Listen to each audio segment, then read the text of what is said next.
어머니 같은 치매 노인이 재산을 들고 있으면 안 돼요. 제 며느리의 입에서 나온 말이었습니다. 빨리 도장 찍으세요. 안 그러면 요양원 보낼 수도 있어요. 항상 웃으면서 어머니 하던 사람이었거든요. 그런데 그날은 완전히 다른 사람이었습니다. 손이 떨렸어요. 평생 자식 키우고 며느리 잘해줬다고 생각했는데 이게 돌아온 거였습니다. 그 순간이었어요. 문이 열렸습니다. 할머니, 도장 찍으면 안 돼요. 10살짜리 아이였어요. 이 서류 가짜예요. 도장 색깔이 달라요. 며느리 얼굴이 하얗게 변했습니다. 그날부터였어요. 10살짜리 아이가 우리 가족을 지키기 시작한 건 이 이야기는 3년 전으로 거슬러 올라갑니다. 구독과 좋아요 눌러주시면 큰 힘이 됩니다. 따뜻한 댓글 남겨주시면 복 받으시길 기도드리겠습니다. 시골로 내려온 지 3년이 됐습니다. 강원도 횡성군 산골짜기 끝자락에 있는 작은 마을이에요. 집 앞에는 텃밭이 있고 뒤로는 감나무 세 그루가 서 있었습니다. 봄에는 냉이를 캐고 여름에는 상추를 뜯고 가을에는 감을 따고 만석 씨랑 둘이서 그렇게 지냈어요. 조용했습니다. 너무 조용했어요. 서울 마포에서 40년 넘게 분식집을 했거든요. 손님들 웃음소리, 라면 끓는 소리, 아이들이 떡볶이 달라고 떼쓰는 소리. 그런 것들이 사라지니까 세상이 멈춘 것 같았어요. 귓속이 멍멍한 게 아니라 가슴이 멍멍했습니다. 재현이한테 전화해봐.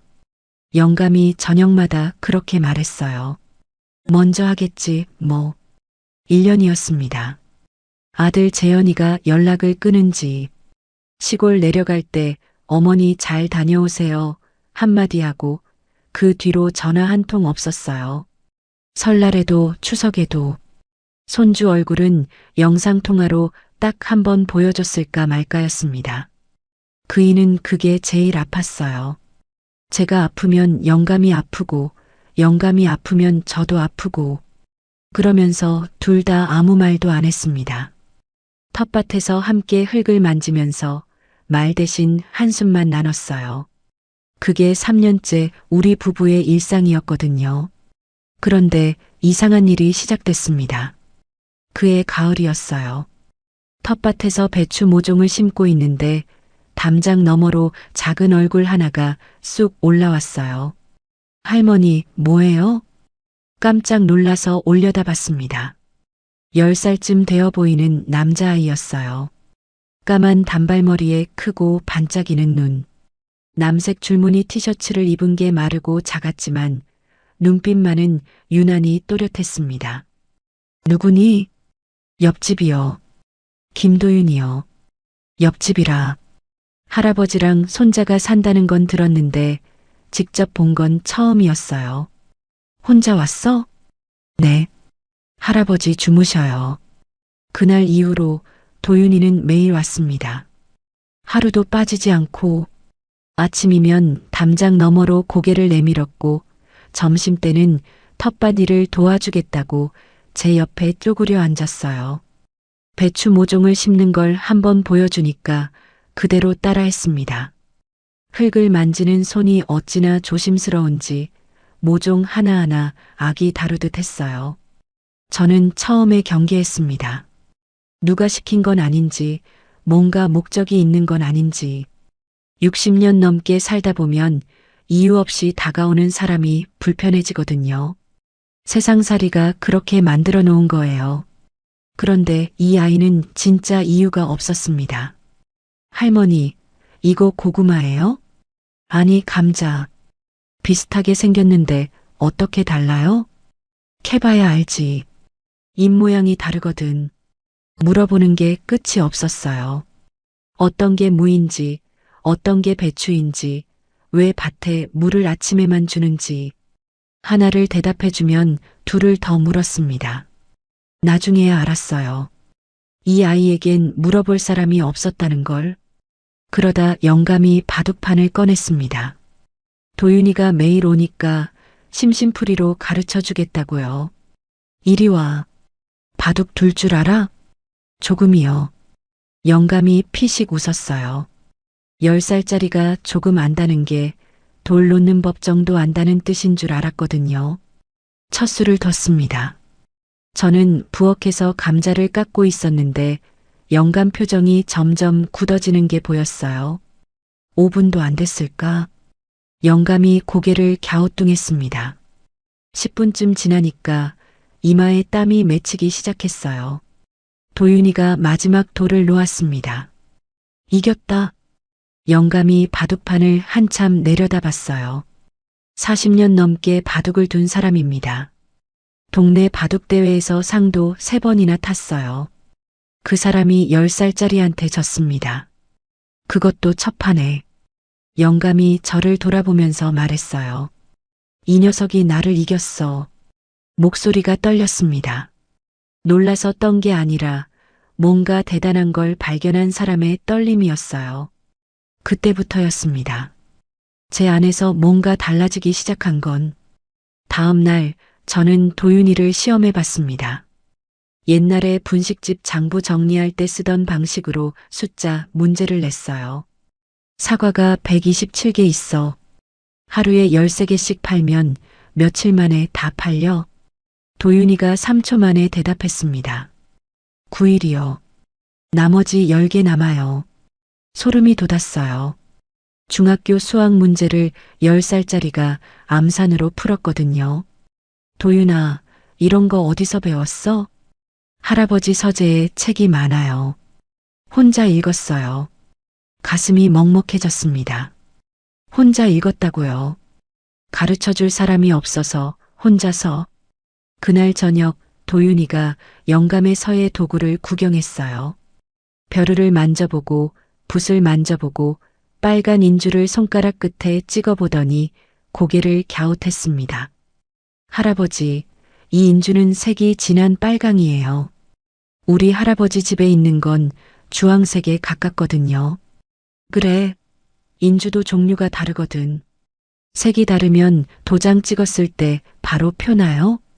그럼, 눈 밝은 사람은 금방 알아. 저는 그 대화를 들으면서 아무 생각도 못했습니다. 인주 색깔이 뭐가 중요하다고. 그게 나중에 우리 가족을 살리는 한마디가 될 줄은 그때는 정말 몰랐어요. 도윤이가 우리 집에 드나든 지 보름쯤 됐을 때 옆집 김창우 어르신이 찾아왔습니다. 허리가 굽고 걸음이 느린 분이었어요. 올해 78세라고 했습니다.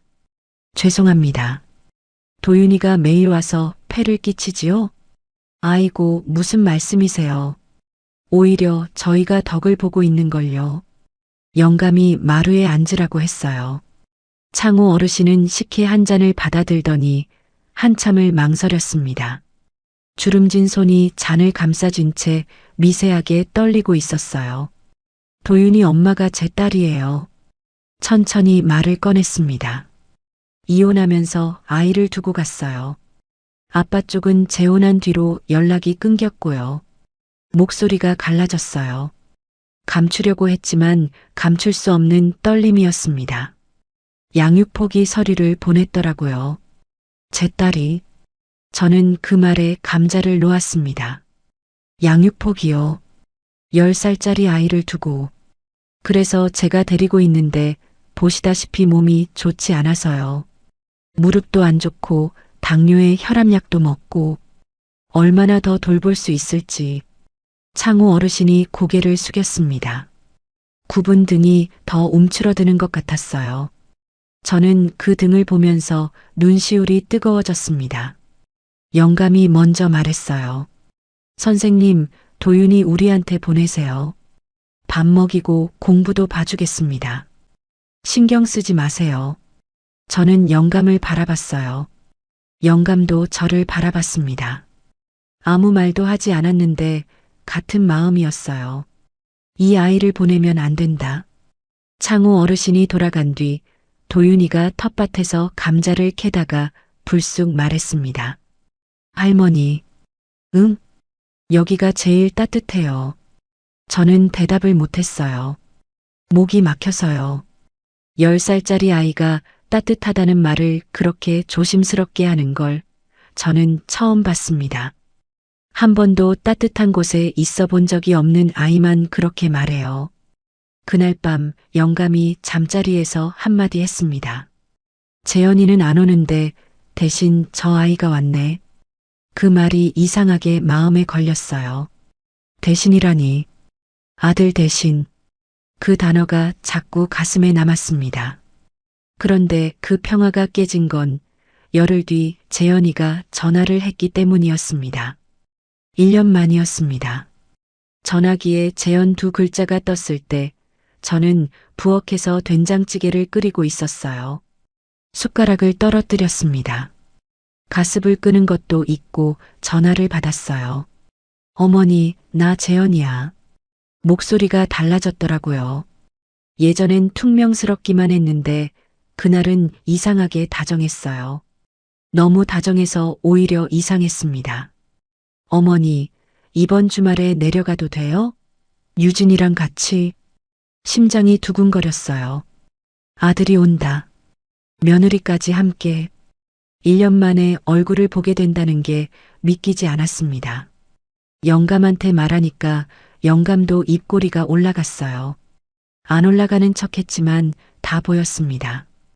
그날 밤 영감이 몰래 마당 잡초를 뽑는 걸 봤어요. 아들이 오니까 집이라도 깨끗이 해놓고 싶었던 거겠지요. 저는 뭘 해먹일지 벌써부터 머리가 복잡했습니다. 재현이가 어릴 때 좋아하던 갈비찜을 할까? 된장찌개를 끓일까? 장을 보러 읍내까지 나갔다 왔어요. 소갈비 2kg, 양념 재료, 과일. 2시간 넘게 장을 봤습니다. 그런데요. 도윤이가 그날따라 표정이 달랐어요. 텃밭에서 같이 물을 뽑고 있었는데 제가 이번 주말에 우리 아들이 와 했더니 도윤이가 고개를 갸웃했습니다. 아들이요? 1년 동안 안 왔는데 갑자기요? 10살짜리 아이가 한 말이에요. 저는 웃으면서 넘겼지만 그 말이 자꾸 머릿속에서 맴돌았습니다. 1년 동안 안 왔는데 갑자기. 왜? 주말이 왔습니다. 검은 승용차가 마을길을 따라 올라왔어요. 차에서 재현이가 먼저 내렸습니다. 1년 만에 본 아들은 좀 야윈 것 같았어요. 눈 밑에 그늘이 져 있었습니다.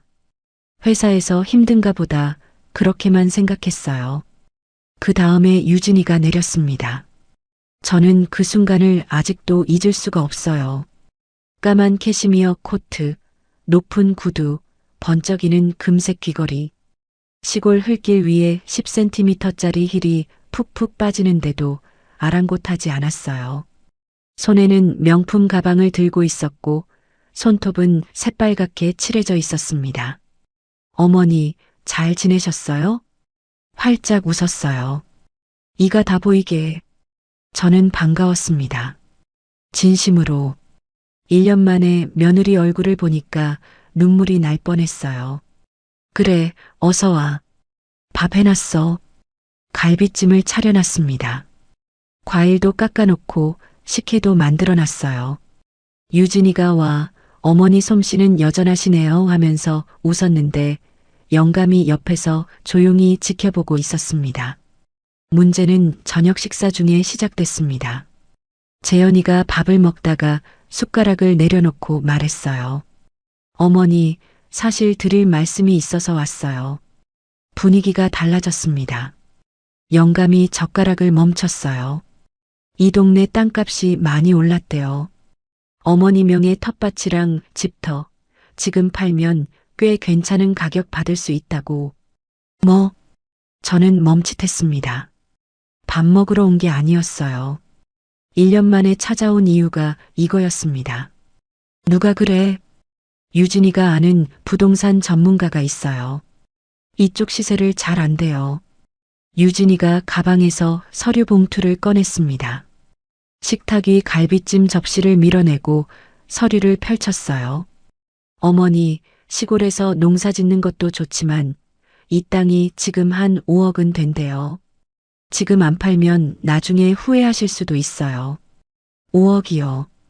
텃밭이랑 집터 합쳐서 3억에 산 건데 2년 만에 5억이라고요. 저는 부동산을 잘 모르지만 이 산골에서 그렇게 올랐다는 게 선뜻 믿기지 않았습니다. 유진아, 여기는 우리 노후 자금이야. 이 집 팔면 우리는 어디가? 어머니, 걱정 마세요. 저희가 서울에 더 좋은 곳 알아볼게요. 어머니, 아버지 모시고 같이 살면 되죠. 같이 살자고요. 1년 동안 전화 한 통 없던 사람들이 저는 뭔가 이상하다는 걸 느꼈지만 아들 앞에서 차마 말을 못했어요. 재현이 눈이 불안하게 흔들리고 있었거든요. 저 아이도 뭔가 불편한 거구나. 그건 알 수 있었습니다. 생각 좀 해볼게. 그렇게만 말했어요. 유진이 표정이 살짝 굳었다가 바로 웃음으로 돌아왔습니다. 그 전환이 너무 빨랐어요. 0.5초도 안 걸렸습니다. 나중에야 알았어요. 그건 연습된 웃음이었다는 걸. 그날 밤 저는 잠이 오지 않았습니다. 영감한테 물었어요. 영감, 재현이가 왜 갑자기 땅 이야기를 한 거야? 유진이 때문이지. 영감은 단 한마디로 정리했어요. 저는 아직 믿고 싶지 않았습니다. 며느리가 설마. 다음 날 아침이었어요. 유진이가 산책한다면서 집 주변을 돌아다녔습니다. 저는 부엌에서 설거지를 하고 있었는데 창문 너머로 유진이가 보였어요. 핸드폰을 들고 집을 찍고 있었습니다. 앞마당, 텃밭, 뒷산 쪽. 방향을 바꿔가면서 여러 장을 찍었어요. 산책하면서 경치를 찍나 보다. 저는 그렇게 넘기려 했습니다. 그런데 도윤이가 왔어요. 평소처럼 담장 너머로 고개를 내밀더니 유진이를 보고 멈칫했습니다. 잠시 유진이를 바라보다가 저한테 다가와서 귓속말을 했어요. 할머니. 응? 저 아줌마 눈이 웃는데 입은 안 웃어요. 뭐? 거짓말하는 사람 눈이에요. 웃을 때 눈 주변 근육이 안 움직여요. 진짜 웃으면 눈꼬리가 올라가거든요. 저 아줌마는 입만 웃어요. 소름이 끼쳤습니다. 10살짜리 아이가 표정 근육을 분석한다고요. 도윤아, 그걸 어떻게 알아? 할아버지 서재에 심리학 책이 있었어요. 표정 읽는 거, 관상 같은 거요. 재미있어서 읽었어요. 저는 그 순간 어제 저녁 유진이의 웃음을 떠올렸어요. 어머니 솜씨는 여전하시네요 하면서 웃었을 때 정말 눈이 웃고 있었나? 기억을 되짚어 봤습니다. 아니요. 입만 웃고 있었어요. 도윤이가 또 말했습니다. 그리고 할머니, 아까 저 아줌마가 가방에서 서류 같은 거 꺼내다가 넣었어요. 파란색 서류 봉투요. 어제 보여드린 거 말고 다른 거였어요. 심장이 쿵 내려앉았습니다. 다른 서류요. 어제 보여준 것 말고. 확실해? 네. 모서리에 빨간 도장이 찍혀 있었어요. 근데 색깔이 좀 이상했어요. 빨간 도장의 색깔이 이상하다. 며칠 전 인주 이야기를 했을 때 도윤이가 색이 다르면 바로 표나요? 했던 게 떠올랐습니다. 그때까지도 저는 반신반의했어요. 아이 말이니까 10살짜리가 뭘 알겠어. 그런데 가슴 한쪽이 계속 철렁거렸습니다. 유진이가 돌아와서 다시 웃었어요. 어머니, 점심 뭐 드실래요? 제가 해드릴까요? 저는 유진이의 눈을 봤습니다. 처음으로 의식하면서 도윤이가 맞았습니다. 입만 웃고 있었어요. 그날 오후 재현이 부부가 서울로 올라갔습니다. 서류는 놔두고 갈게요. 천천히 보세요 하면서요. 차가 마을길을 내려가는 걸 보면서 영감이 말했어요. 조심해야겠어. 저도 같은 생각이었습니다. 아들을 의심하는 게 이렇게 아플 줄 몰랐어요. 가슴을 칼로 긋는 것 같았습니다. 도윤이가 담장 너머에서 저를 보고 있었어요. 할머니, 괜찮아요? 응, 괜찮아. 괜찮지 않았습니다. 도윤이가 맞았습니다. 그 서류를 보는 순간 저는 알았어요. 재현이 부부가 올라간 뒤 저는 일주일 동안 서류를 꺼내보지 못했습니다. 무서웠거든요. 펼쳐보면 뭔가 나올 것 같았어요. 그리고 그게 나오면 모른 척 할 수가 없잖아요. 아들을 의심해야 하니까, 며느리를 의심해야 하니까. 그게 제일 두려웠습니다. 영감이 먼저 움직였어요. 열어봐. 안 보면 더 불안해. 그의 말이 맞았습니다. 안 보는 게 더 무서웠어요. 식탁 위에 서류를 펼쳤습니다. A사 용지 6장. 토지 매매 계약서라고 적혀 있었어요. 매도인의 제 이름 한정순, 매수인의 한강개발 주식회사라는 이름이 적혀 있었습니다. 매매 대금 5억 2천만 원. 숫자를 보는 순간 심장이 뛰기 시작했어요. 5억 2천이면 우리한테는 전 재산이나 마찬가지거든요. 그런데 이상한 건 따로 있었습니다. 이 서류에 이미 제 도장이 찍혀 있었어요. 영감, 나 이 도장 찍은 적 없어. 뭐? 여기 봐. 내 인감이 찍혀 있잖아. 근데 나 이거 안 찍었어. 영감이 서류를 가져가서 자세히 봤습니다. 그의 표정이 점점 굳어졌어요. 이거 내 인감 맞아? 모양은 비슷한데. 잘 모르겠어. 그때 도윤이가 왔습니다. 늘 그렇듯이 담장 너머에서 할머니하고 불렀어요. 저는 서류를 접으려다가 말았습니다. 왠지 이 아이한테 보여줘야 할 것 같았거든요. 도윤아, 이리 와봐. 도윤이가 마루에 올라와서 서류를 봤어요. 아이의 눈이 달라졌습니다. 장난기가 사라지고 날카로운 집중의 눈이었어요. 할머니, 돋보기 있어요? 잠깐만. 영감이 서랍에서 돋보기를 꺼내왔습니다. 도윤이가 돋보기를 들고 서류 위 도장을 들여다봤어요. 10초, 20초, 한참을 봤습니다. 이거 가짜예요. 심장이 멎는 줄 알았습니다. 뭐라고? 할머니, 여기 보세요. 이 도장 색깔이요. 도윤이가 손가락으로 도장 가장자리를 가리켰어요. 진짜 관이는 짙은 빨간색이에요. 인주로 찍으면 가운데가 진하고 가장자리가 살짝 번지거든요. 근데 이건 색이 균일해요. 주황색에 가깝고요. 이건 프린터로 인쇄한 거예요. 10살짜리 아이의 입에서 나온 말이라고는 믿기지 않았습니다. 돋보기로 다시 보니까 정말 그랬어요. 제가 쓰는 인주의 빨간색이 아니라 뭔가 탁한 주황색이었습니다.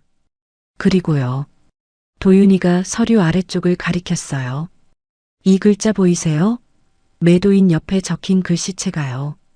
나머지는 다 명조체인데 여기만 글씨 모양이 살짝 달라요. 0.5mm 정도 자간이 넓어요. 제 눈에는 전혀 안 보였습니다. 돋보기로 봐도 모르겠었어요. 그런데 영감이 고개를 끄덕였습니다. 이 녀석이 맞아.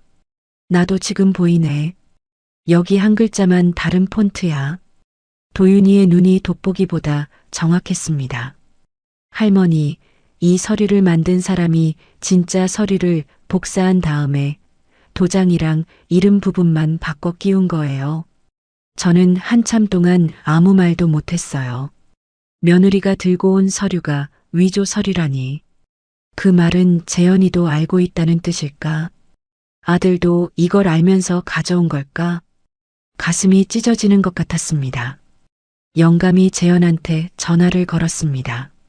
스피커폰으로. 재현아, 내 아버지. 내가 가져온 서류 말이다. 이거 어디서 났어? 유진이가 아는 부동산 전문가한테서 받았다고. 그 전문가 이름이 뭐야? 재현이가 말을 더듬었어요. 사실 저는 잘 몰라요. 유진이가 다 처리했거든요. 재현아, 영감 목소리가 낮아졌습니다.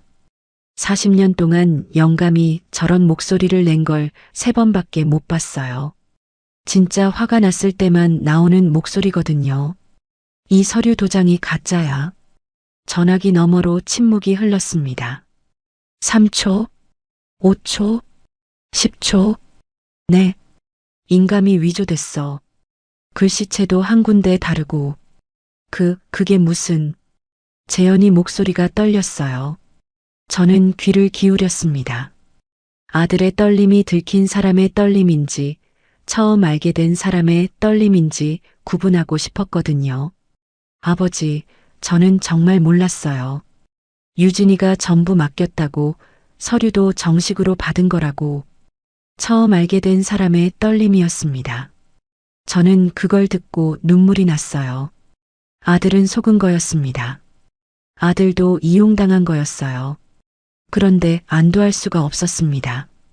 재현아, 유진이한테 물어봐. 그 부동산 전문가가 누군지. 네. 바로 물어보겠습니다. 전화를 끊고 영감이 한숨을 쉬었어요. 길고 깊은 한숨이었습니다. 재현이는 모르고 한 거야. 알아. 나도 들었어. 그럼 유진이가. 영감이 말을 끊었습니다. 끊었다기보다 끝맺지 못한 거예요. 며느리를 직접 의심하는 말이 입에서 나오지 않았던 겁니다. 저도 마찬가지였어요. 아직은. 그날 저녁이었습니다. 도윤이가 숨도 못 쉬겠다는 표정으로 달려왔어요. 할머니. 왜? 무슨 일이야? 도윤이가 숨을 헐떡이면서 말했습니다. 저 아줌마가 전화했어요. 밖에서. 마을 끝 정자 옆에서요. 뭐? 유진이가? 유진이는 서울로 올라갔잖아. 아니요. 아까 차가 다시 왔어요. 저 아줌마만 혼자요.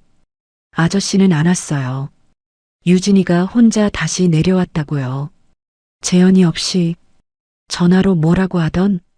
도윤이가 눈을 크게 뜨고 말했어요. 서류 문제 생겼어. 시아버지가 알아챘어. 도장 색깔 때문에. 이렇게 말했어요. 숨이 멎었습니다. 그 다음에요. 태수 씨, 빨리 새로 만들어. 이번에는 진짜 인주로 해. 그랬어요. 태수?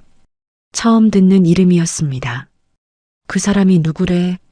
모르겠어요. 근데 할머니, 저 아줌마 목소리가 아까랑 완전 달랐어요. 낮에 할머니한테 어머니 할 때랑 전혀 다른 사람 같았어요. 도윤이 말이 끝나기도 전에 제 머릿속이 하얘졌습니다. 서류를 위조한 게 유진이었어요. 태수라는 사람과 함께. 그런데 도윤이가 한마디를 더 했습니다. 이 아이는 항상 마지막에 핵심을 꺼내요. 할머니, 저 아줌마가 전화 끊고 또 전화했어요. 그때는 여보라고 했어요. 여보? 네. 여보, 이번 거 끝나면 우리 제주도 가자. 재현이는 이혼하면 되잖아. 이렇게요. 세상이 멈춘 것 같았어요. 여보. 유진이가 여보라고 부른 사람은 재현이가 아니었습니다. 태수라는 남자였어요. 며느리가 내연남이 있었습니다. 그리고 그 내연남과 함께 우리 재산을 빼돌리려 한 거였어요. 처음부터 계획적으로. 손이 떨렸습니다. 분노가 아니라 배신감이었어요. 우리가 이 며느리한테 뭘 잘못한 게 있나? 결혼 축의금도 넉넉히 했고 서울 전셋값도 보태줬고 손주 돌잔치 비용도 보냈어요. 늘 유진아, 잘 지내지? 전화했었습니다. 돌아온 건 위조 서류와 내연남이었습니다. 영감한테 말하니까 그이가 주먹을 떨었어요. 평생 주먹을 쥐는 걸 본 적이 없는 사람이었거든요. 경찰에 신고하자. 잠깐. 저는 영감을 말렸습니다. 아직 증거가 부족했거든요. 도윤이가 들은 것만으로는 안 돼요. 아이 말이라고 무시할 수도 있으니까. 그리고 무엇보다 이 뒤에 뭐가 더 있는지를 알아야 했습니다. 서류만 가짜인 줄 알았습니다. 그게 시작일 줄은 몰랐어요. 도윤이가 마루에 앉아서 저를 올려다봤어요. 할머니, 저 도와줄 수 있어요. 뭘? 나쁜 사람 잡는 거요. 10살짜리 아이가 그 눈으로 저를 보면서 한 말이었어요. 진지했습니다. 눈에 장난기 하나 없었어요. 저는 그 순간 결심했습니다. 이 아이를 믿자. 이 아이와 함께 끝까지 파헤치자. 보름이 지났습니다. 유진이가 전략을 바꿨어요. 이번에는 전화로 왔습니다. 목소리가 한층 더 부드러워져 있었어요. 마치 아무 일도 없었다는 듯이. 어머니, 저예요. 유진이요. 그래, 유진아. 저는 이제 이 사람의 목소리를 예전처럼 들을 수가 없었습니다. 같은 어머니인데 정과는 완전히 다르게 들렸거든요. 어머니, 연말에 세금 신고하셔야 하는 거 아세요? 시골 토지 보유세가 작년보다 올랐대요. 제가 회사 격리부에 물어봤거든요. 세금? 네. 어머니가 직접 하시면 복잡하시잖아요. 제가 대신 해드릴게요. 통장이랑 인감만 보내주시면 돼요. 통장, 그리고 인감. 심장이 쿵 내려앉았습니다. 서류가 안 되니까 이번에는 통장을 직접 달라는 거였어요. 명목만 바꿨을 뿐 노리는 건 같았습니다. 생각 좀 해볼게. 어머니, 신고 기한이 있어서요. 늦으면 가산세 나와요. 그래도 생각 좀 해보자. 전화를 끊고 영감한테 말했어요. 영감 얼굴이 돌처럼 굳었습니다. 통장은 절대 안 돼. 나도 알아. 근데 저 여자가 포기할까? 포기할 리가 없었어요. 서류가 실패했으니 다른 방법을 찾아온 거잖아요. 이번에 안 되면 또 다른 수를 쓸 거였습니다. 그런데 이상한 일이 벌어졌어요. 도윤이가 그 주에 우리 집 마루 밑에서 뭔가를 주워왔습니다. 할머니, 이거 밑에 떨어져 있었어요. 작은 수첩이었어요. 손바닥만 한 크기의 가죽 커버. 펼쳐보니까 숫자만 빼곡히 적혀 있었습니다. 300만 원이 10줄 넘게 반복돼 있었어요. 그 옆에 날짜가 적혀 있었습니다. 1월 5일, 1월 12일, 1월 19일, 1월 26일. 일주일 간격이었어요. 이게 뭐지? 저는 숫자의 의미를 몰랐습니다. 그런데 도윤이는 달랐어요. 도윤이가 수첩을 한참 들여다보더니 고개를 들었습니다. 아이의 얼굴이 심각하게 변해 있었어요. 할머니, 이건 세금이 아니에요. 뭐? 이 숫자는 할머니 돈을 여러 번 나눠서 빼는 계산이에요. 10살짜리 아이가 한 말이에요. 저는 멈칫했습니다. 한 번에 큰 돈을 빼면 은행에서 알아채거든요. 1천만 원 이상 인출하면 금융정보분석원에 자동 보고돼요. 그래서 300만 원씩 나눠서 빼려는 거예요. 300만 원이면 보고 안 되거든요. 저는 입이 벌어졌습니다. 도윤아, 그걸 어떻게 알아? 할아버지 서재에 경제책이 있었어요. 금융범죄사례집이라는 책이요. 재미있어서 3번 읽었어요. 3번이요. 금융범죄사례집을 10살짜리가 도윤이가 수첩을 다시 펼치며 말했어요. 여기 보세요. 300만 원을 매주 한 번씩 빼면 한 달에 1200만 원이에요. 넉 달이면 4800만 원.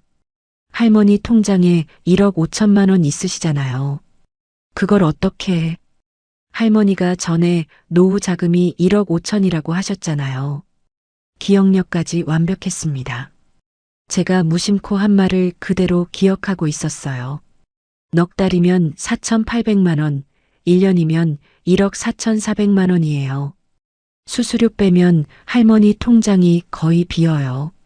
소름이 등줄기를 타고 올라왔습니다. 300만 원씩 빼면 은행에서 의심 안 하고 1년이면 통장이 바닥난다. 그게 유진이의 계획이었어요. 그 즈음이었습니다. 마을에 낯선 남자가 나타났어요. 정순네 마트에서 이장 어른을 만났는데 이장이 말했어요. 정순아, 요즘 부동산 컨설턴트라는 사람이 마을에 드나들던데 알아? 부동산 컨설턴트요? 응. 이름이 강태수라고 하더라. 양복 빳빳하게 입고 금시계 차고 마을 땅 개발 가능성을 조사한다면서 여기저기 물어보고 다녀. 태수? 그 이름이었습니다. 도윤이가 유진이 전화해서 들은 바로 그 이름. 그 사람이 무슨 걸 물어봤는데요? 뭐, 이 동네 땅 시세가 어떤지, 누가 큰 땅을 가지고 있는지. 아, 너희 집 얘기도 하더라. 오만석 씨 집이 텃밭이 넓다면서요? 이러길래 내가 그건 왜 했더니 웃기만 하더라고. 가슴이 서늘해졌어요. 그 사람이 우리 집을 특정해서 물어봤다고요. 이건 우연이 아니었습니다. 어떻게 생겼어요? 키 크고 떡 벌어졌어. 머리카락은 기름 발라서 번들번들하고 양복이 비싸 보이더라. 금시계가 눈이 부셔. 영감한테 말했더니 영감이 눈이 가늘어졌어요. 그놈이 태수야. 확실해? 유진이 전화해서 나온 이름이 강태수잖아. 그리고 부동산 브로커라면서 이 시골에 부동산 컨설턴트가 왜 와? 맞는 말이었습니다. 인구 200명도 안 되는 산골에 부동산 컨설턴트가 올 이유가 없었어요. 다음 날 도윤이가 또 한마디를 했습니다. 이 아이는 정말 타이밍이 귀신 같았어요. 할머니, 저 아저씨 봤어요. 금시계 차고 양복 입은 아저씨요. 어디서? 읍내 약국에서요. 할아버지 약 타러 갔다가 봤어요. 약국에서 뭘 했는데? 수면제 같은 거 사고 있었어요. 약사 아줌마한테 잠이 안 와서 수면 보조제 주세요 했는데요. 한 통이 아니라 5통을 샀어요. 수면제요. 5통이요. 잠이 안 오면 한 통이면 되잖아요. 5통을 사는 건 이상하잖아요. 이 아이는 숫자도 읽고 표정도 읽고 이제는 행동의 이상함까지 읽어냈어요. 그리고 할머니, 저 아저씨를 어디서 본 것 같아요. 어디서? 잘 모르겠는데 뉴스에서 본 것 같기도 하고 얼굴이 익은데 기억이 잘 안 나요. 도윤이의 직감이었습니다. 뉴스에서 봤다는 건 뭔가 정가가 있다는 뜻일 수도 있었어요.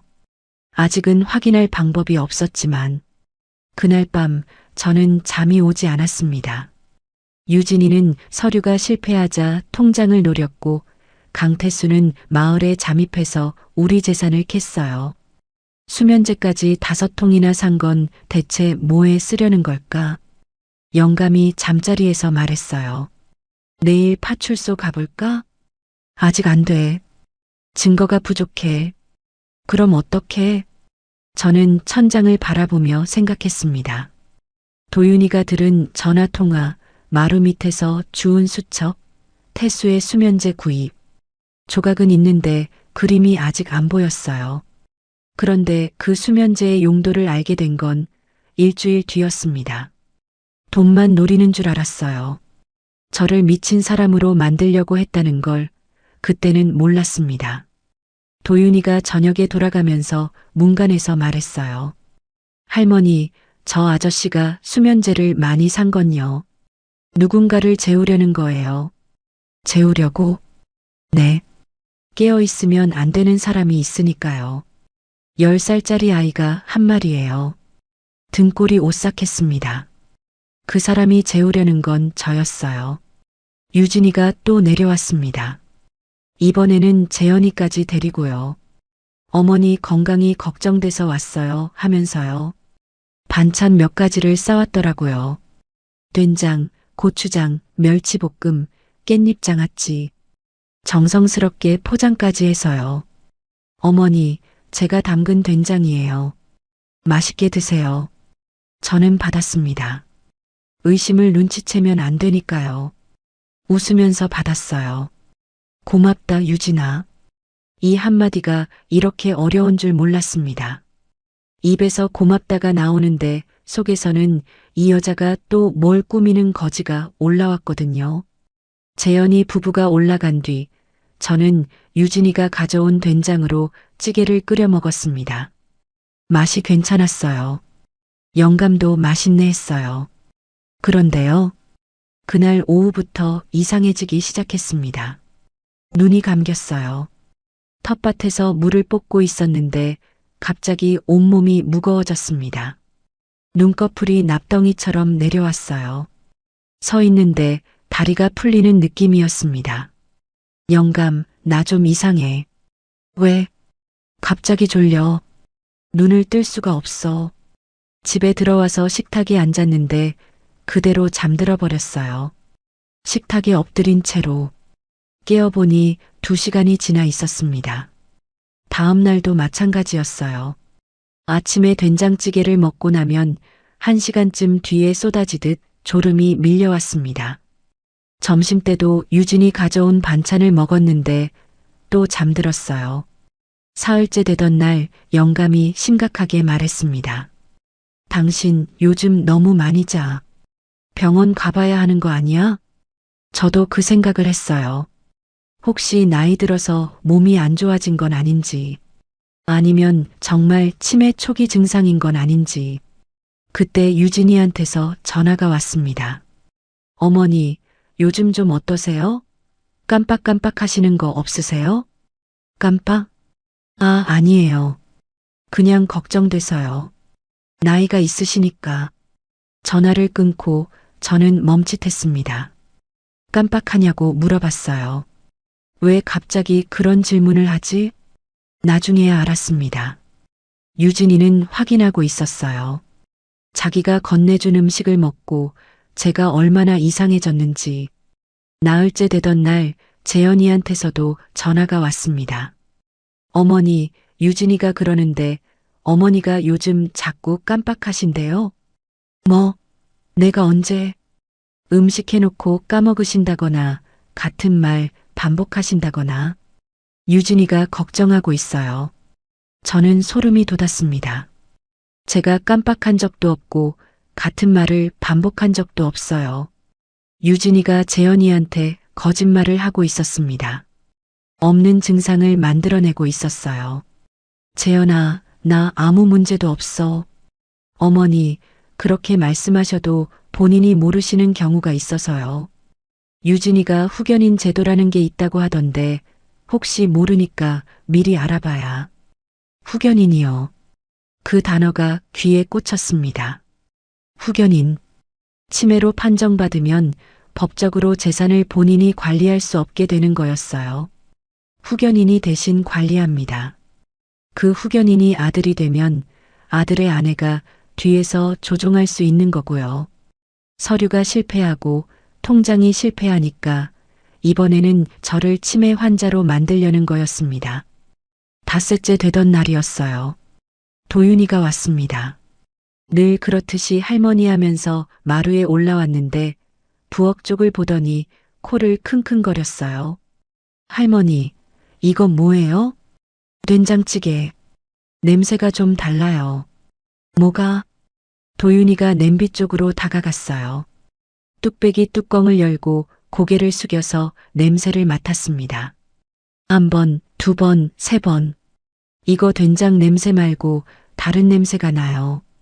다른 냄새? 약 냄새요. 할아버지가 먹는 혈압약 냄새랑 비슷해요. 쓴 냄새.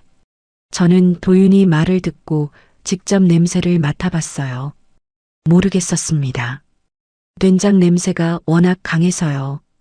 도윤아, 확실해? 네. 저 코가 좋거든요. 할아버지 약봉지 냄새를 맡으면 뭔 약인지 맞출 수 있어요. 도윤이가 뚝배기 옆에 놓인 된장통을 열었어요. 유진이가 가져온 된장이었습니다. 뚜껑을 열고 냄새를 맡더니 고개를 끄덕였어요. 여기서 나요. 이 된장에서 약 냄새가 나요. 심장이 멈추는 줄 알았습니다. 된장에 약을. 할머니, 이거 먹고 나서 졸리셨어요? 어떻게 알아? 할머니가 요즘 낮에 자주 주무시잖아요. 원래 안 그러셨거든요. 제가 매일 왔으니까 알아요. 매일 왔으니까. 이 아이가 매일 와서 지켜봤으니까 제가 평소와 다르다는 걸 알아챈 거였어요. 저도 몰랐던 변화를 이 아이가 알고 있었습니다. 할머니, 이 된장 드시면 안 돼요. 버리세요. 저는 도윤이 말대로 했습니다. 유진이가 가져온 된장, 고추장, 반찬을 전부 버렸어요. 그리고 다음 날부터 직접 만든 된장만 먹었습니다. 사흘 만에 졸음이 사라졌어요. 완전히 씻은 듯이 원래대로 돌아왔습니다. 영감이 저를 보더니 한마디 했어요. 약이 맞았어. 저는 그 순간 온몸에 소름이 돋았습니다. 며느리가 시어머니 음식에 수면제를 탄 거였어요. 강태수가 약국에서 산 수면제 5통? 그게 여기로 온 거였습니다. 그 주 토요일이었어요. 유진이가 또 내려왔습니다. 이번에도 혼자 어머니 반찬 가져왔어요 하면서요. 새 된장통을 들고 저는 받으면서 웃었어요. 이번에는 먹을 생각이 없었지만 받아야 했습니다. 의심을 눈치채면 안 되니까요. 유진이가 돌아간 뒤 도윤이가 숨을 헐떡이면서 달려왔어요. 아이 얼굴이 하였습니다. 처음 보는 표정이었어요. 이 아이가 겁먹은 걸 본 적이 없었거든요. 바둑을 둘 때도 서류를 분석할 때도 유진이 전화를 엿들을 때도 항상 담담했었는데 할머니, 목소리가 떨렸어요. 왜? 무슨 일이야? 도윤이가 주머니에서 뭔가를 꺼냈습니다. 작고 낡은 카세트 녹음기였어요. 할아버지가 옛날에 쓰던 거라고 했어요. 이거 녹음했어요. 뭘? 저 아줌마가 전화한 거요. 아까 마을 끝 정자에서 또 전화했거든요. 도윤이 손이 떨리고 있었어요. 녹음기를 내미는 손가락이 미세하게 흔들렸습니다. 도윤아, 괜찮아? 무서웠어요. 저는 도윤이를 안아줬습니다. 작은 몸이 떨리고 있었어요. 근데 할머니가 더 중요해요. 10살짜리 아이가 한 말이에요. 무서운데 할머니가 더 중요하다고. 목이 메었습니다. 눈물이 왈칵 쏟아질 뻔했어요. 잘했어. 도윤아, 잘했어. 녹음기를 재생했습니다. 영감이 옆에서 함께 들었어요. 유진이 목소리가 흘러나왔습니다. 태수 씨, 된장에 넣는 거 양을 좀 더 늘려. 아직도 멀쩡해 보여. 태수 목소리가 이어졌어요. 너무 많이 넣으면 맛이 변해. 지금 양이면 한 달이면 병원 갈 정도로 될 거야. 한 달은 너무 길어. 후견인 신청 빨리 해야 해. 시아버지가 눈치챌 수도 있잖아. 걱정 마. 내가 정신과 의사 하나 연결해놨어. 치매 소견서 만들어줄 수 있어. 소견서까지요. 거짓 치매 소견서를 만들어서 저를 치매 환자로 등록하고 후견인을 지정해서 재산을 빼앗으려는 거였어요. 녹음기에서 유진이 목소리가 계속 나왔습니다. 재현이는 어떻게? 이혼하면 되지. 재산 다 빼놓고 나서 위자료 받을 것도 없어. 걔한테는 빚만 남겨놓으면 돼. 그래. 이거 끝나면 우리 진짜 자유야. 저와 영감은 녹음기 앞에서 얼어붙었습니다. 이건 돈 문제가 아니었어요. 우리 가족 전체를 파괴하려는 계획이었습니다. 재산을 빼앗고 아들을 버리고 저를 치매 환자로 만들어서 아무것도 할 수 없게 만드는 것. 처음부터 끝까지 계획된 범죄였어요. 영감이 주먹을 떨었습니다. 평생 주먹을 쥔 적 없는 사람의 주먹이 하얗게 질려 있었어요. 이번에는 가만 안 둬. 저도 같은 마음이었습니다. 그런데 녹음기에서 한 가지가 더 나왔어요. 태수 목소리였습니다. 참, 그 옆집 꼬마. 자꾸 돌아다니던데.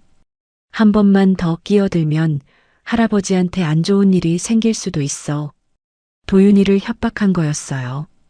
저는 도윤이를 바라봤습니다. 아이가 고개를 숙이고 있었어요. 작은 어깨가 움츠러들어 있었습니다. 도윤아. 네. 무서웠구나. 네. 할아버지한테 나쁜 일 생길까봐. 그게 제일 무서웠어요. 자기가 무서운 게 아니라 할아버지가 다칠까봐 무서웠다고요. 10살짜리가. 저는 도윤이의 손을 잡았어요. 떨리는 작은 손이었습니다. 할머니가 지켜줄게. 할아버지도 지켜줄게. 아무 일도 안 일어나게 할게. 도윤이가 고개를 들었습니다. 눈이 빨갛게 충혈되어 있었지만 울지는 않았어요. 할머니, 이거 말고 더 있어요. 뭐가? 저 아저씨 얼굴이요. 기억났어요. 뉴스에서 봤어요. 사기죄로 경찰에 잡혔다가 풀려난 사람이에요. 이름은 기억 안 나는데 얼굴은 확실해요. 강태수가 전과자라는 거였어요. 녹음기 속에 담긴 건 돈 이야기만이 아니었습니다. 수면제 투약, 치매 조작, 위조 소견서, 내연 관계, 아들 이용 계획, 소년 위협까지 전부 들어 있었어요. 이제 증거가 충분했습니다. 영감이 말했어요. 경찰에 가자. 아직? 저는 고개를 저었습니다. 이것만으로는 부족해. 현장에서 잡아야 해. 다시는 빠져나갈 수 없게 작전을 세웠습니다. 도윤이, 영감, 그리고 저. 셋이서요. 마루에 둘러앉아 도윤이가 그동안 모은 것들을 하나하나 펼쳤어요. 위조 서류 사본, 300만 원 수첩, 카세트 녹음기, 유진이가 집 사진 찍던 날짜 메모. 10살짜리 아이가 모은 거라고는 믿기지 않을 만큼 정리가 돼 있었습니다. 할머니, 여기 보세요. 도윤이가 종이 한 장을 꺼냈어요. A사 용지에 연필로 표를 그려놓았습니다. 왼쪽에 날짜, 가운데에 사건, 오른쪽에 증거 종류. 시간 순서대로 정리돼 있었어요. 10월 3일, 저 아줌마 첫 방문, 서류 제출. 10월 17일, 서류 위조 발각, 도장 색깔 불일치. 10월 19일, 저 아줌마 전화 엿들음, 태수 이름 확인. 11월 2일, 통장 요구 전화.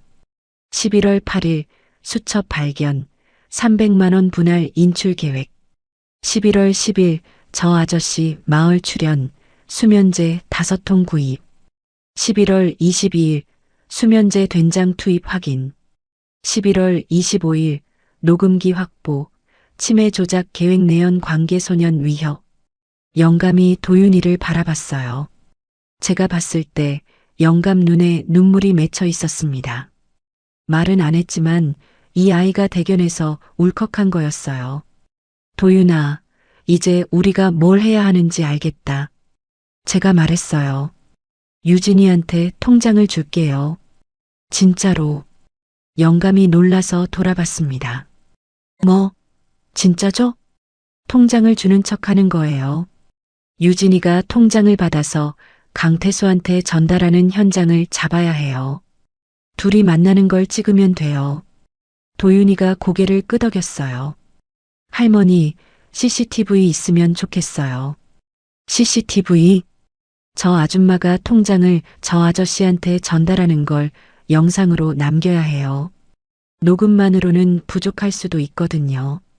10살짜리가 증거 보전의 중요성을 말하고 있었습니다. 영감이 이장 어른을 찾아갔어요. 이장에게 사정을 설명하니까 이장이 바로 움직여줬습니다. 오서방, 걱정 마. 마을 입구 CCTV가 하나 있어. 그리고 내가 경로당 앞 감시 카메라도 돌려놓을게. 이장이 CCTV 각도를 조정해줬어요. 마을 입구에서 우리 집까지 가는 길이 전부 찍히도록. 그리고 영감이 한 가지를 더 했습니다. 몰래 블랙박스용 소형 카메라를 하나 사서 대문 안쪽 감나무 가지에 달았어요. 마당이 전부 찍히는 각도였습니다. 준비가 끝났어요. 저는 유진이한테 전화를 걸었습니다. 유진아, 네 어머니. 생각해봤는데 세금 처리 내가 해줄래? 내가 하려니까 복잡해서. 전화기 너머로 유진이가 숨을 삼키는 게 들렸어요. 흥분을 감추려는 거였겠지요. 그럼요, 어머니. 제가 할게요. 통장이랑 인감 준비해 주세요. 이번 주말에 내려갈게요. 전화를 끊고 손이 떨렸습니다. 덫을 놓는 건 처음이었거든요. 토요일이 왔습니다. 유진이가 오후 2시에 도착했어요. 이번에도 혼자 까만 캐시미어 코트에 높은 구두, 손에는 커다란 쇼핑백을 들고 있었습니다. 어머니, 과일 사왔어요. 고맙다. 들어와. 식탁에 마주 앉았습니다. 저는 미리 준비한 통장과 인감 도장을 봉투에 넣어 식탁 위에 올려놨어요. 진짜 통장이었습니다. 단 잔액이 3만 원짜리 비상용 통장이었어요. 진짜 돈이 든 통장은 영감이 따로 보관하고 있었습니다. 여기 있어. 세금 처리 잘 부탁해. 유진이 눈이 반짝였어요. 봉투를 받아드는 손이 미세하게 떨렸습니다. 흥분하고 있었어요. 아, 이 사람은 정말 돈밖에 모르는구나. 그 순간 확실히 알았습니다. 어머니, 감사합니다. 제가 잘 처리할게요. 유진이가 봉투를 가방에 넣고 일어섰어요. 벌써 가? 네, 오늘 일이 있어서요. 다음에 천천히 올게요. 거짓말이었어요. 일이 뭔지 저는 이미 알고 있었습니다. 유진이가 차에 타지 않았어요. 대문을 나서더니 왼쪽 골목으로 걸어갔습니다. 마을 끝 정자 방향이었어요. 저는 부엌 창문으로 지켜봤습니다. 5분 뒤 검은 승용차 한 대가 마을 입구에서 올라왔어요. 유진이가 정자 앞에서 기다리고 있었습니다. 차에서 내린 건 강태수였어요. 금시계, 번들거리는 머리, 핀스트라이프 양복. 마을 CCTV 세대가 전부 그 남자를 찍고 있었습니다. 유진이가 가방에서 봉투를 꺼냈어요. 태수가 받아들었습니다. 봉투를 열어 통장을 확인하더니 고개를 끄덕였어요. 그리고 유진이의 허리를 감싸 안았습니다. 감나무 카메라가 전부 찍고 있었어요. 영감이 저 옆에서 주먹을 쥐고 보고 있었습니다. 됐어. 그이가 말했어요. 됐어. 이만하면. 그날 밤이었습니다. 영감이 횡성경찰서에 전화를 걸었어요. 그동안 모은 증거를 전부 설명했습니다. 위조 서류, 수면제 투입, 녹음 파일, CCTV 영상. 경찰이 증거를 갖고 내일 오시라고 했어요. 그런데 그날 밤 11시 이상한 소리가 났습니다. 대문 쪽에서 삐걱거리는 소리였어요. 영감이 먼저 일어났습니다. 저는 영감 뒤에 서서 현관 쪽을 봤어요. 어둠 속에서 두 개의 그림자가 움직이고 있었습니다. 유진이와 태수였어요. 장갑을 끼고 손전등을 들고 우리 집에 들어온 거였습니다. 밤 11시에 서류가 어디 있어? 빨리 찾아. 태수 목소리였어요. 유진이가 거실 서랍장을 뒤지기 시작했습니다. 위조 서류를 회수하려는 거였어요. 녹음기도 찾으려는 것 같았습니다. 저는 가슴이 쿵쿵거렸어요. 그런데 무섭지 않았습니다. 오히려 속이 시원했어요. 왜냐면 경찰이 이미 와 있었거든요. 영감이 경찰에 전화했을 때 상황의 심각성을 파악한 경찰이 혹시 모르니 오늘 밤 순찰을 강화하겠다며 근처에 대기하고 있었습니다. 영감이 비상 연락을 했고 경찰 2명이 이미 뒷문 쪽에서 기다리고 있었어요. 영감이 거실 불을 켰습니다. 유진이와 태수가 얼어붙었어요. 뭐야? 거기서. 영감 목소리가 낮고 단단했습니다. 그 순간 뒷문이 열리면서 경찰 2명이 들어왔어요. 움직이지 마세요. 횡성경찰서입니다. 태수가 도망치려 했습니다. 현관 쪽으로 몸을 돌리는데 대문 밖에 경찰차가 서 있었어요. 순찰 강화를 명목으로 온 게 아니었습니다. 처음부터 매복이었어요. 유진이가 바닥에 주저앉았습니다. 어머니, 이거 오해예요. 저는 그냥, 됐어. 제가 말했습니다. 처음으로 유진이한테 반말을 했어요. 됐어. 그만해. 유진이 얼굴이 하얗게 질렸어요. 저는 그 얼굴을 보면서 이상하게도 아무런 감정이 없었습니다. 분노도 슬픔도 통쾌함도 그냥 텅 비어 있었어요. 수갑이 채워졌습니다. 태수가 먼저 끌려나갔어요. 유진이가 뒤따라 나가면서 저를 돌아봤습니다. 어머니, 저는 고개를 돌렸어요. 경찰차가 마을길을 내려갔습니다. 빨간 경광등 불빛이 감나무 사이로 깜빡이다가 사라졌어요. 영감이 마루에 주저앉았습니다. 오래된 나무 마루가 삐걱거렸어요. 끝났어? 아직이야. 저는 대답했어요. 체포는 시작이야. 진짜 벌은 그 뒤에 오는 거야. 어둠 속에서 담장 너머로 작은 얼굴이 보였어요. 도윤이었습니다. 경찰차 소리를 듣고 나온 거였어요. 할머니, 잡았어요? 응, 잡았어. 도윤이가 웃었습니다. 처음으로 마음 놓고 웃는 것 같았어요. 그 웃음을 보는 순간 텅 비어있던 가슴에 뭔가가 차올랐습니다. 이 아이가 아니었으면 전부 잃을 뻔했어요. 재산도 건강도 가족도. 도윤아, 고마워. 저요? 저는 그냥 냄새 맡고 숫자 세고 녹음한 것뿐이에요. 그것뿐이라고요. 그게 전부라고요. 이 아이는 자기가 얼마나 대단한 일을 했는지 모르고 있었습니다. 영감이 도윤이 머리를 쓸어 넘겼어요. 거칠고 큰 손으로 조심스럽게. 잘했다, 이 녀석아. 체포는 시작이었습니다. 진짜 벌은 그 뒤에 왔어요. 수사는 빠르게 진행됐습니다. 체포 다음 날 횡성경찰서에서 연락이 왔어요. 영감이랑 같이 경찰서에 갔습니다. 도윤이가 정리한 증거 파일을 전부 가져갔어요. 위조 서류 사본, 300만 원 수첩, 카세트 녹음 파일, CCTV 영상, 감나무 카메라 영상. 담당 형사가 증거를 보더니 한참 동안 말이 없었어요. 어르신, 이거 전부 직접 모으신 겁니까? 10살짜리 아이가 모은 겁니다. 형사가 고개를 들었어요. 믿기지 않는다는 표정이었습니다. 10살이요? 네. 옆집 아이가요. 형사가 고개를 저었어요. 감탄인지 경악인지 모를 표정이었습니다. 수사가 진행되면서 우리가 몰랐던 것들이 하나둘 드러났어요. 첫 번째, 강태수는 전과 이범이었습니다.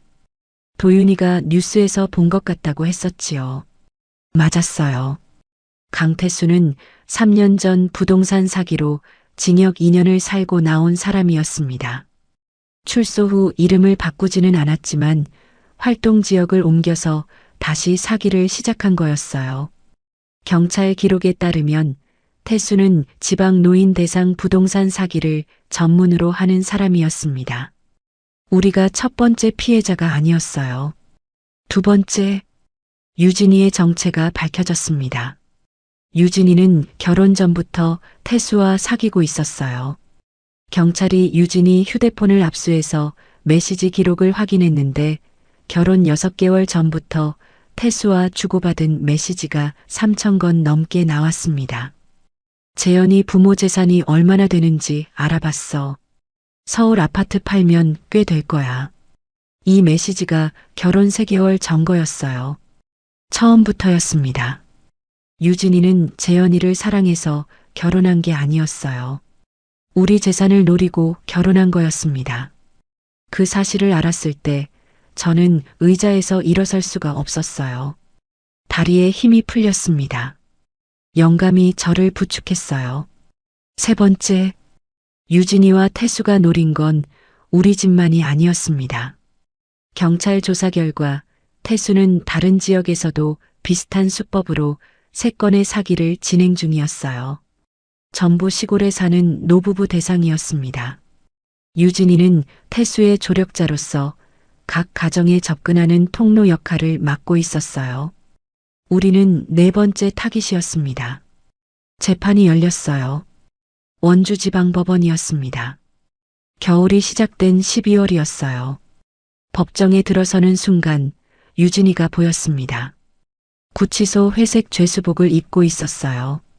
까만 캐시미어 코트도 금색 귀걸이도 높은 구두도 없었습니다. 밤갈색 머리가 부스스하게 흐트러져 있었고 화장기 없는 얼굴이 헬쑥해져 있었어요. 처음 만났을 때 어머니 잘 지내셨어요? 하면서 활짝 웃던 그 사람이 같은 사람이 맞나 싶었습니다. 태수도 옆에 앉아 있었어요. 금시계도 번들거리는 머리도 넓은 어깨에 양복도 없었습니다. 죄수복을 입으니까 그냥 보통 남자였어요. 아니, 보통보다 못한 남자였습니다. 검찰이 공소사실을 읽었어요. 사문서 위조, 사기 미수, 준사기, 상해, 미수, 주거침입, 컴퓨터 등 사용 사기 미수. 죄명이 6개였습니다. 검찰이 증거를 하나하나 제시했어요. 위조 서류, 수면제 투입 정황, 녹음 파일, CCTV 영상, 휴대폰 메시지. 법정이 조용해졌습니다. 방청석에 앉은 사람들이 숨을 삼켰어요. 녹음 파일이 재생됐을 때였습니다. 된장에 넣는 거 양을 좀 더 늘려. 유진이 목소리가 법정에 울렸어요. 방청석에서 탄식이 나왔습니다. 재현이가 뒤에 앉아 있었는데 고개를 숙이고 어깨가 떨리고 있었어요. 재현이는 어떻게? 이혼하면 되지. 이 부분이 나왔을 때 재현이가 손으로 얼굴을 가렸습니다. 우는 것 같았어요. 판결이 나왔습니다. 최유진, 징역 5년. 강태수, 징역 7년. 판사가 양형 이유를 설명했어요. 피고인들은 가족 간 신뢰를 악용하여 노인을 대상으로 계획적이고 조직적인 범행을 저질렀으며 피해자에게 수면제를 투입하여 신체적 위해를 가하고 치매를 조작하려 한 행위는 그 죄질이 매우 불량합니다.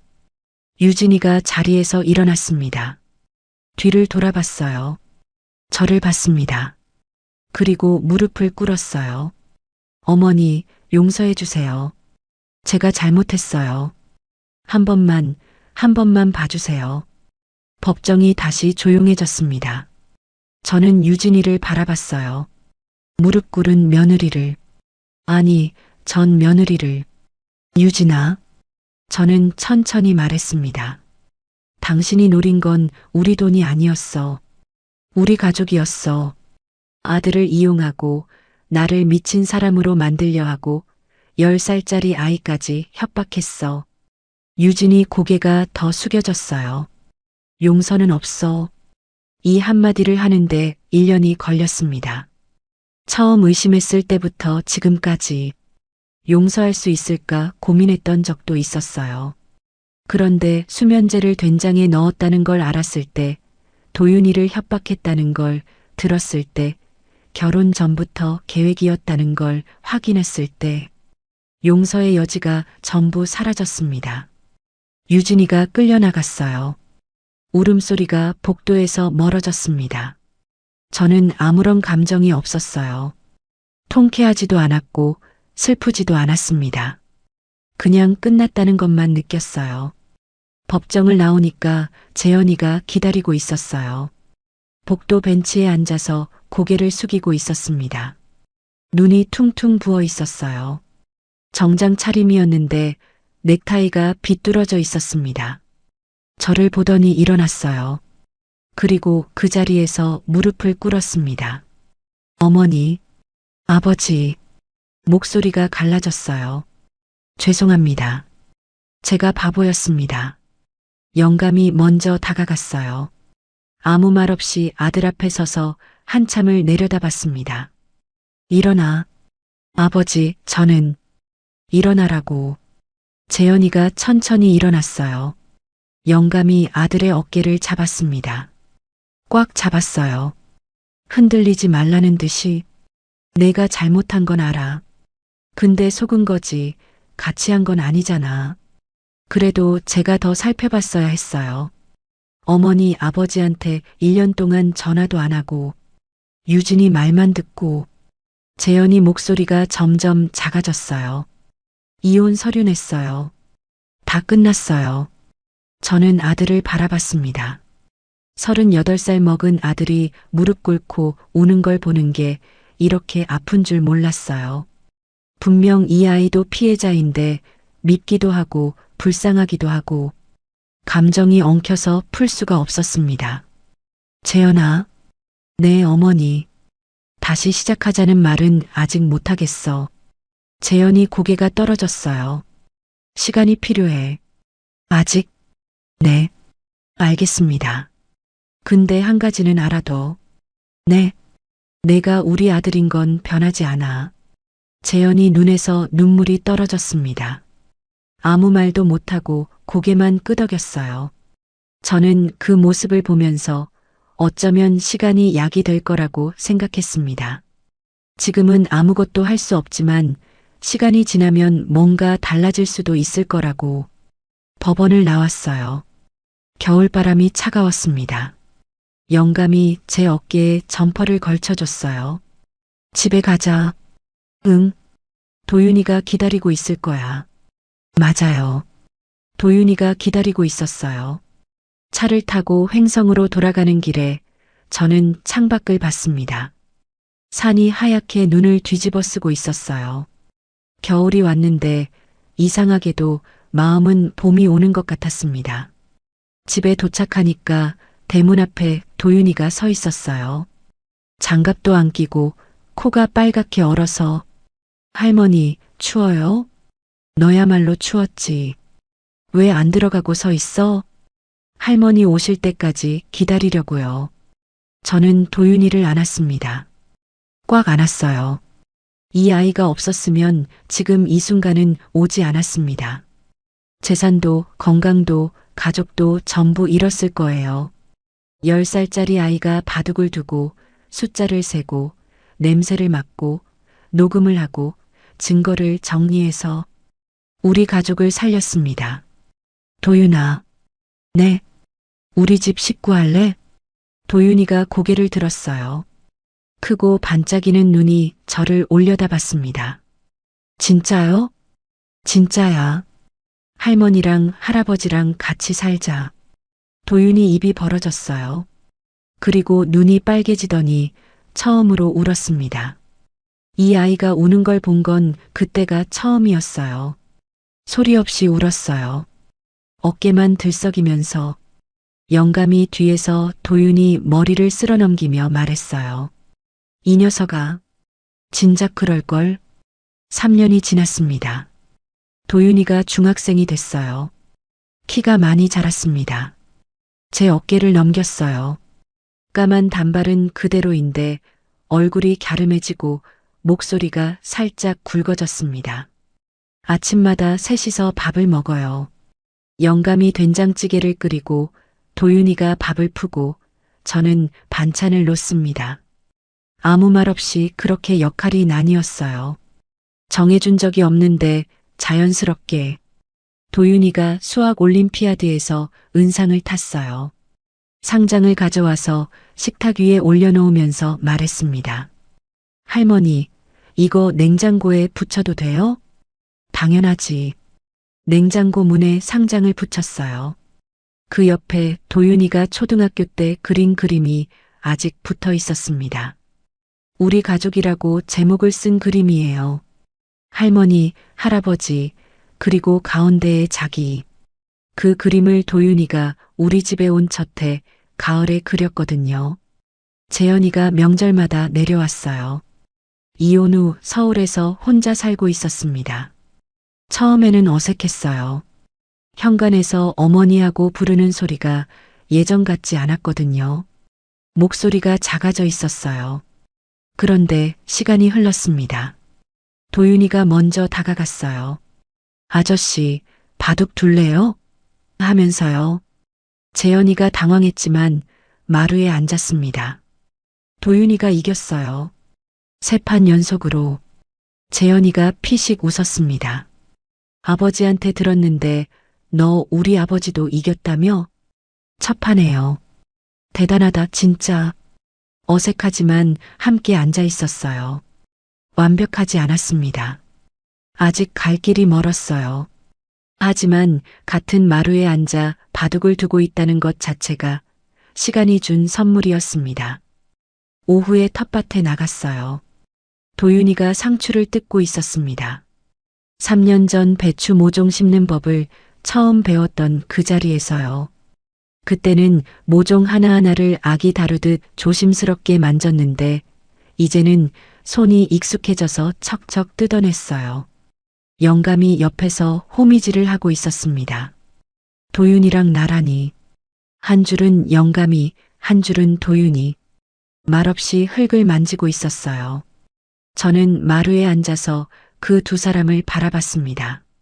3년 전 가을, 담장 너머로 고개를 내밀던 아이가 우리 가족이 됐어요.